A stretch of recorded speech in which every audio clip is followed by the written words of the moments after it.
은하수 84에 몸은 내 몸이지만 내 것이 아닐지도 모른다. 결혼하지 못할 것 같아서 장애우 형을 복지원에 맡겨야 하는 가정의 현실. 기근이도 이해하지 못하는 것은 아닙니다. 그러나 건강한 사람들의 하나의 편견이 아닐까 생각을 해봅니다. 내가 장애우로 태어났는데 가족에게 버림받는다면 나는 기분이 어떨까 하고 고민해 보신 적 있나요? 물론 했을지도 모릅니다.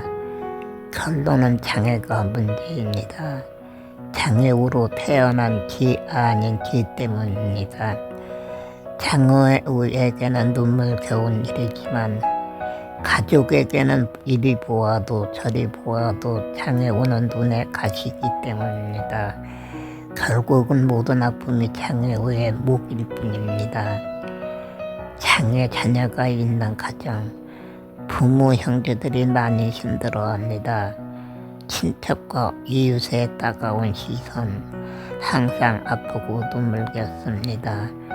그로 인하여 기근이도 어릴 적부터 부모 형제의 눈치를 많이 보았습니다.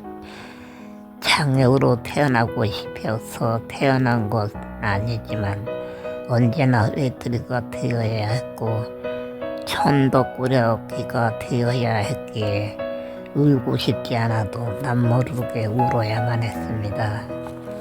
저놈은 언제 죽어서 가족에게 피해 끼치지 않을까.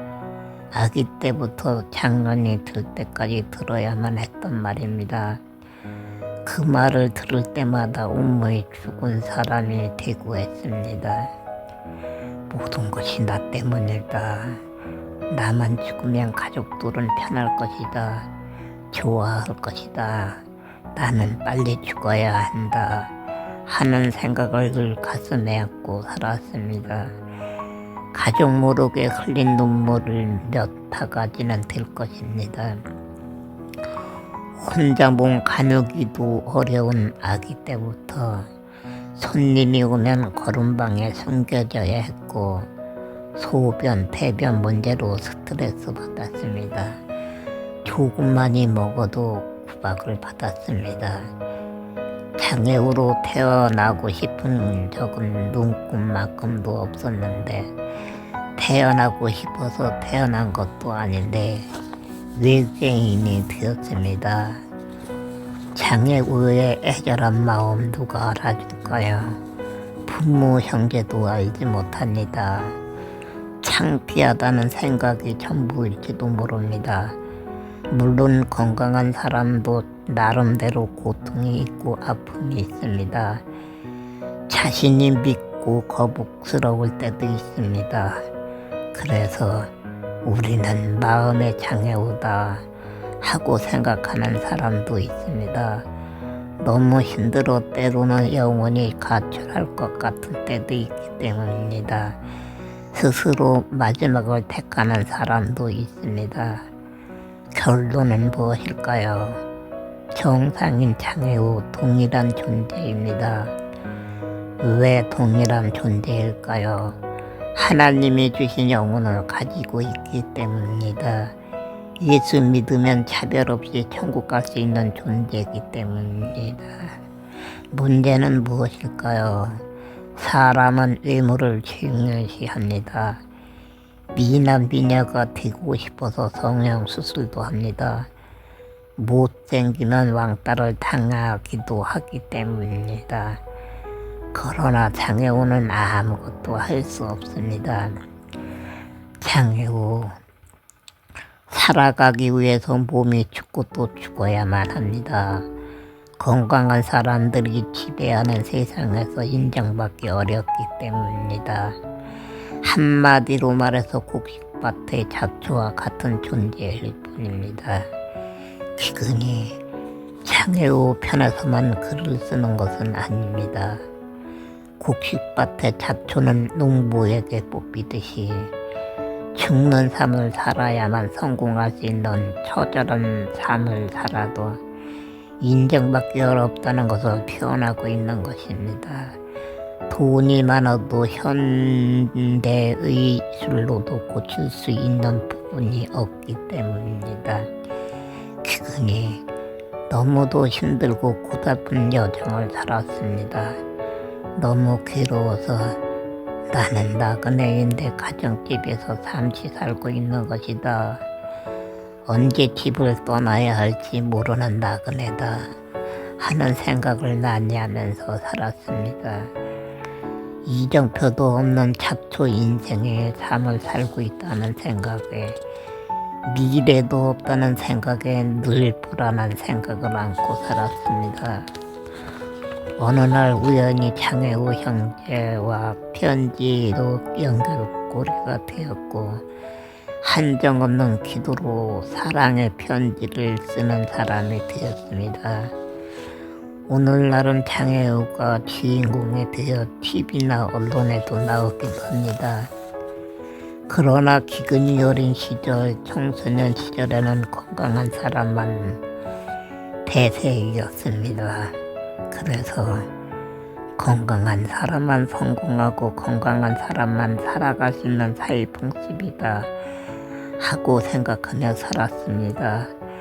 라디오도 신문도 접촉할 수 없는 현실에서 하늘 땅만 바라보면서 살아서 장애우들의 삶도 알 수가 없었습니다.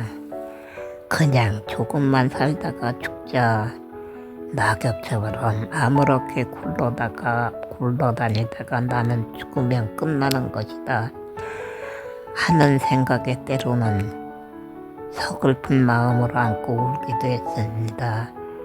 아침부터 저녁에 잠들기 전까지 고민하고 번뇌하는 인생이었습니다.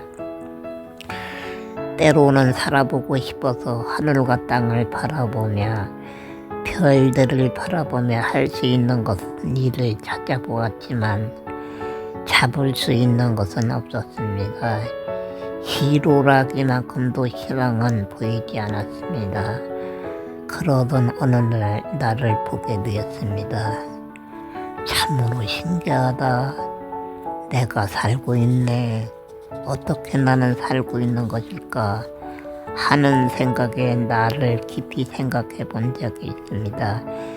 분명히 죽지 않고 살아가고 있었는데 그 점이 신기하다는 생각을 한 것입니다. 나는 어려서부터 너무 고통을 많이 겪어서 30살 넘기 전에 죽을 것이다 하고 생각하고 있었는데 30을 힐쩍 뛰어넘어서도 살고 있었기 때문입니다. 그것이 신기했던 것입니다. 어떻게 역경을 이기고 살아온 것일까요? 나도 사람처럼 한 번만이라도 살고 싶다 하는 생각이 마음에 도사리고 있었는데 그 생각이 기폭제가 된 것일까요? 저는 지금도 살아 있습니다. 청소년 시절의 책을 보면서 나도 글을 써서 책을 내면 참으로 좋을 텐데 열심히 글을 쓰면 소설가가 될 수 있지 않을까 하는 꿈을 안고 했습니다. 그 끈을 놓지 않은 것일까요? 세상에는 주인이 없는 물건은 없습니다. 산은 넘어가서 주인이 어쩌면 없을 것이다 하고 생각했는데 어른들이 산도 모두 주인이 있다고 했습니다. 세상에는 주인이 없는 물건은 없다는 것을 알게 되었습니다. 내 것은 무엇이 있을까? 내 것은 없을까? 나도 내 것을 만들어서 가지고 싶다 하는 생각을 많이 했습니다. 욕심이 생겼습니다. 가질 수 있는 것을 찾아보았습니다. 그러나 내 것은 아무것도 없다는 것을 알게 되었습니다. 나는 아무것도 할 수가 없으니까 가질 수 있는 것이 없구나 하는 생각에 마음이 아팠습니다. 몸이 살아있는 것 같지만 장애우기에 죽은 인생이라는 것을 알게 된 것입니다. 때로는 몸은 내 몸이지만 내 것이 아닐지도 모른다 하는 생각도 했습니다. 백체 중에 어느 부분도 마음에 들지 않았기 때문입니다. 나는 정말로 아무것도 쓸모가 없네. 이상하게 생겨서 사람들이 보고 또 보는 모양이다 하는 생각을 하면서 자신을 미워하고 싫어했습니다. 아무리 생각해보아도 자신은 사람이 아닌 것 같다는 생각을 했습니다. 사람이 아닐 것이라는 그 생각으로 마음에 도사리고 있었던 소설가의 꿈도 짝을 잘라버리고 말았습니다. 한 줄기 희망마저도 잘라서 죽여버린 것입니다. 사람에게 때로는 충격도 필요한 모양입니다. 어느 날 큰 충격을 받았습니다. 신체검사 통지서 받은 사건으로 충격을 받은 것입니다. 신체검사 문제로 아버지와 평택에 가서 해결한 날 세상 속에서 자신을 보게 되었고 고뇌, 번뇌에 빠진 인생이 되었습니다. 그리고 소설가의 꿈을 이루기 위해 10여 년을 죽어서 지냈습니다. 운명은 사람이 스스로 타고 태어나는 것이다. 옛 어른들이 잘하던 말입니다. 기근이에게는 치명적인 말입니다. 불구자로 태어났으니 스스로 불행한 운명을 타고 태어난 것이기 때문입니다. 아무리 열심히 살아도 나는 운이 따라주지 않을 것이라는 생각을 했습니다. 85회에 계속됩니다.